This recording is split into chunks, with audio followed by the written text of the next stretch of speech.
Hey guys, what's up? This is the Man vs. Wheelchair podcast, where we talk about shortcuts, secrets, and truths we wish we knew 20 years ago about being disabled. Together, let's take over your disability with a winning mindset and learn to live life the way you want. Hey everybody, Isaac here. And this is Joshua. Welcome to the Man vs. Wheelchair podcast. Today we wanted to talk about attitude and how you can control it.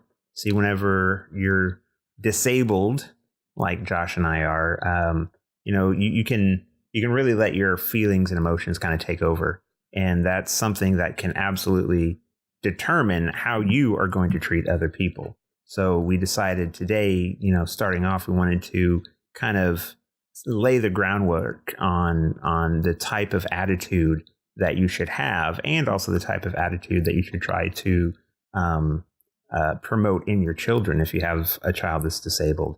That way, you'll be more likely to be calmer, softer, and just kind of, more of a better person. Right. And I think attitude is one of the essential parts to maintaining a healthy lifestyle while you're disabled or in a wheelchair, whatever it may be. A lot of people can get to a point where they just don't adopt the right attitudes, and it can hold them back. And I see it all the time. And friends that I have that are disabled, and they have such a hard time coping with it. So Isaac, what do you think are the first kind of mindsets that you need to be in? Well, I know for me, like the first mindset is, being aware that if you aren't acceptable in your personality and your speech towards people, right, that's really going to put a damper on the willingness of other people wanting to help you. Yeah. And, parents, obviously, they're going to do it no matter what, but you want them, like I wanted my parents to help me and to be, joyful about it. I didn't want to bark orders. Right. Like I did when I was younger, before I even thought about all this. And it wasn't until I was a little bit older that, my parents kind of told me, it's like, we definitely saw a difference when you realized that, it was important to have a good personality, because that's what makes people want to help you. Right. Yeah, that's a good point, because I think the differentiator there is, people can feel obligated to take care of you, and they can want to take care of you. And right. So I think, you have to number one, understand how hard it is to take care of you, and and come to the realization that people aren't obligated to take care of you most of the time. So, I mean, do you feel that way?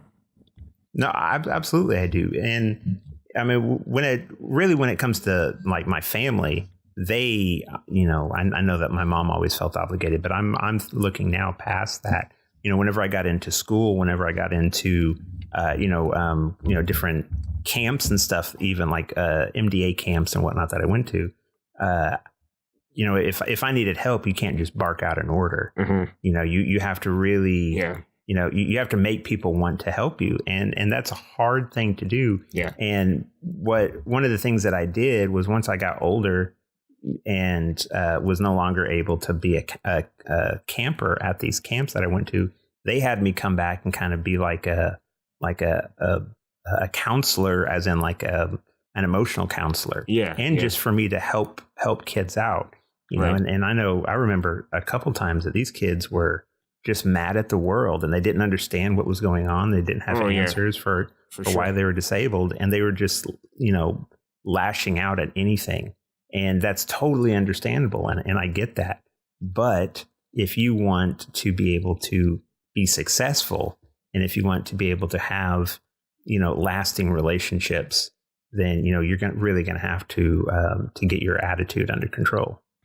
Yeah. That's, and I think it's important to number one, understand that as an adult, and to be able to pass that on like you did to those kids when you were at camp. I remember that.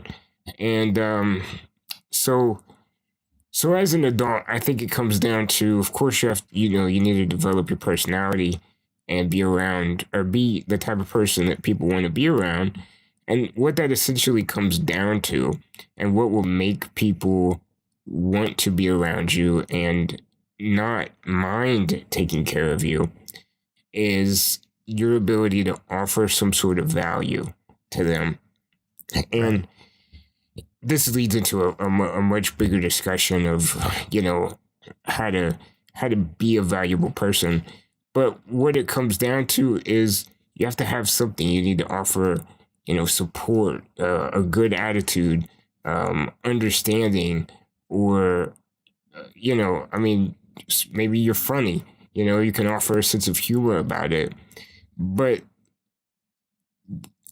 I don't know. I think that offering value through your personality to people makes it easier for them to take care of you. And I remember at camp, kids were mad at the world, and that's understandable.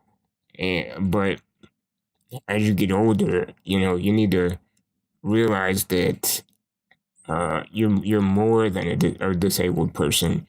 You're more than somebody in a wheelchair, or however you're disabled, but you're more than that. So you need to offer more than that. You need to offer, something else like everybody else in society. You need to have ideas and be able to, I don't know. Is that kind of clear?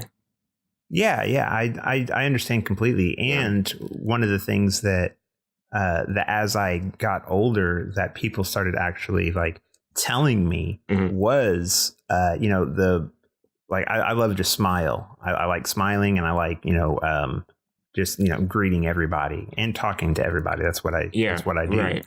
And I remember I had a friend of mine that was diagnosed with a disability, and he could walk. He was ambulatory, but the disability was threatening his mobility.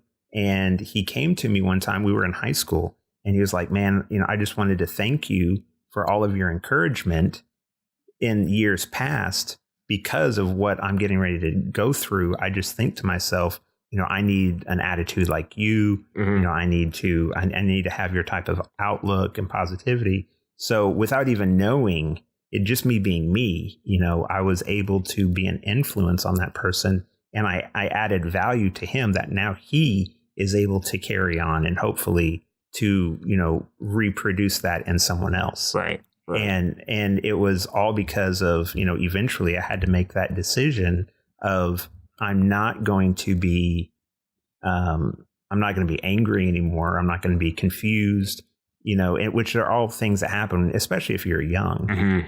I was about 8 years old when I was diagnosed. So, and I could walk up until I was about, 11 or so. But then once you're in that wheelchair, you grow up super fast. Right. And that's when you have to start realizing, okay, I am at the mercy, literally, of every other person that's taking care of me. Yeah. So I can either treat them with respect, which they deserve, and they will want to help me, or I can have a bad attitude and they're just going to help me just because they have to. And that's no way to live. That's not a way to overcome. That's not a way to prosper in anything, in my life or even in relationship. Yeah.